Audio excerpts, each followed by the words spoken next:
What if the pregnancy everyone around you believed in never existed? For months, Taylor Parker told the people closest to her that she was expecting a baby. She talked about her pregnancy. She prepared for motherhood, and she built an entire story around a child who, in reality, was never hers. Then, on October 9th, 2020, a Texas state trooper pulled Parker over after noticing her driving erratically. Inside her vehicle was a newborn baby. Parker told the officer she had just given birth, but when she arrived at the hospital, doctors discovered something that made the entire story collapse. Taylor Parker had not given birth. So where had the baby come from?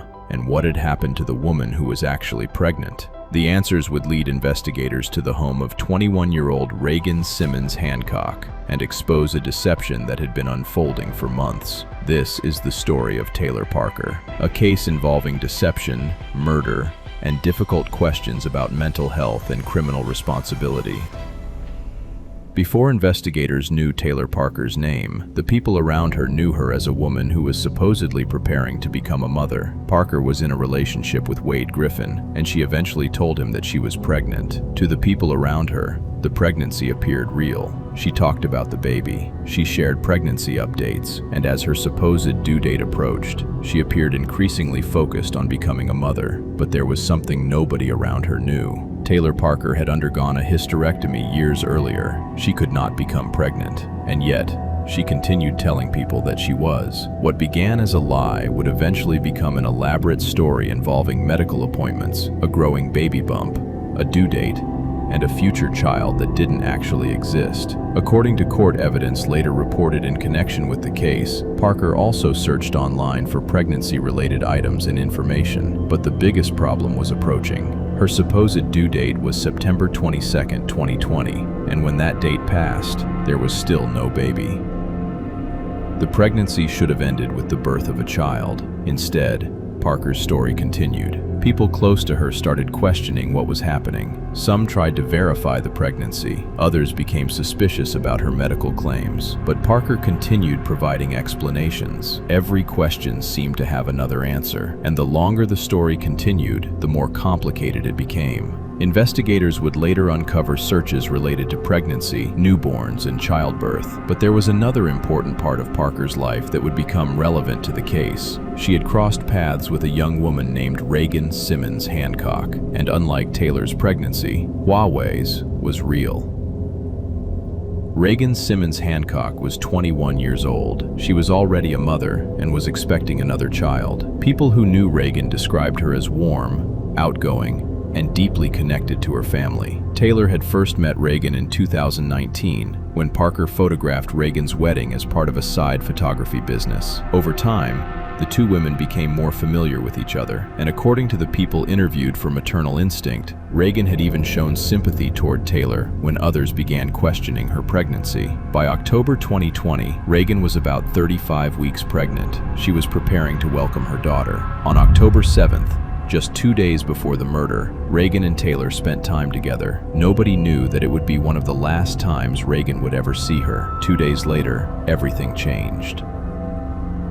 On the morning of October 9th, Reagan was inside her home in New Boston, Texas. Later that day, her mother became concerned when Reagan stopped responding to her phone. She went to Reagan's house. What she found inside would lead to one of the most disturbing investigations in the region. Reagan had been killed, and her unborn daughter was gone. That same day, Taylor Parker was driving on a highway outside DeKalb, Texas. A state trooper stopped her after noticing her driving. Parker claimed she had just given birth. She said the newborn in her vehicle was her baby. When officers arrived, they found Parker performing CPR on the newborn. She was taken to a hospital, but there was a problem. Doctors could not find evidence that Parker had recently given birth. The story that she had spent months telling people suddenly began falling apart, and investigators now had a question they couldn't ignore. If Taylor Parker hadn't given birth, where had this baby come from?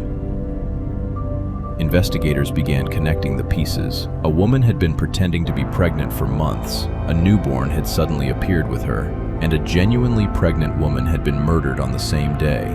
investigation quickly focused on Taylor Parker. At the hospital, investigators questioned her about what had happened. Meanwhile, authorities were investigating Reagan's home. The evidence pointed toward a devastating connection between the two women. Reagan's unborn daughter was later named Braxlyn Sage Hancock. She did not survive. Taylor Parker was arrested and charged with murder, and investigators began examining the months leading up to October 9th. What they found suggested that the fake pregnancy wasn't a spontaneous story. It had been developing for a long time, and prosecutors would eventually argue that the deception had a specific purpose. Taylor Parker's case eventually went to trial. The prosecution presented its theory of what happened. According to prosecutors, Parker had created an elaborate fake pregnancy and ultimately targeted Reagan Simmons-Hancock in an attempt to obtain a baby. But the defense focused heavily on Parker's mental health. Psychiatric experts discussed her psychological condition and behavior. The case raised difficult questions. Could mental illness explain someone's actions without removing criminal responsibility? And how should a court determine where mental illness ends and intentional criminal behavior begins? There is an important distinction here. Parker did not formally rely on an insanity defense. Instead, mental health evidence became part of the broader discussion surrounding her behavior and responsibility. Ultimately, the jury found Taylor Parker guilty of capital murder. In November 2022, she was sentenced to death. The case then moved into the appeals process. A death sentence does not end the legal process. Parker continued challenging her conviction and sentence. In November 2025, the Texas Court of Criminal Appeals affirmed her conviction and death sentence. Parker then asked the U.S. Supreme Court to review her case. Her petition raised constitutional questions about her trial, including issues involving pretrial publicity and evidence presented during sentencing. But on May 18, 2026, the Supreme Court denied her petition. That means the Supreme Court will not hear the case at this stage. Parker remains on Texas's death row while her remaining legal options continue. In June 2026, the Taylor Parker case returned to the spotlight with Netflix's documentary, Maternal Instinct. But the documentary isn't simply about how Parker was caught. It examines the years of deception surrounding her pregnancy story, the people who believed her, and the devastating consequences that followed. And there's another reason this case continues to attract attention. It raises questions that are difficult to answer. How can someone maintain a false pregnancy for months without the people around them knowing the truth? How do warning signs get overlooked? And when mental illness is part of a criminal case, how should society understand responsibility? But above all, there's a person who should not disappear behind the headlines: Reagan Simmons-Hancock. She was 21 years old. She was a mother. She was a daughter, sister, and wife. And she was preparing to welcome another child. Her life, and the life of her unborn daughter, were taken on October 9th, 2020.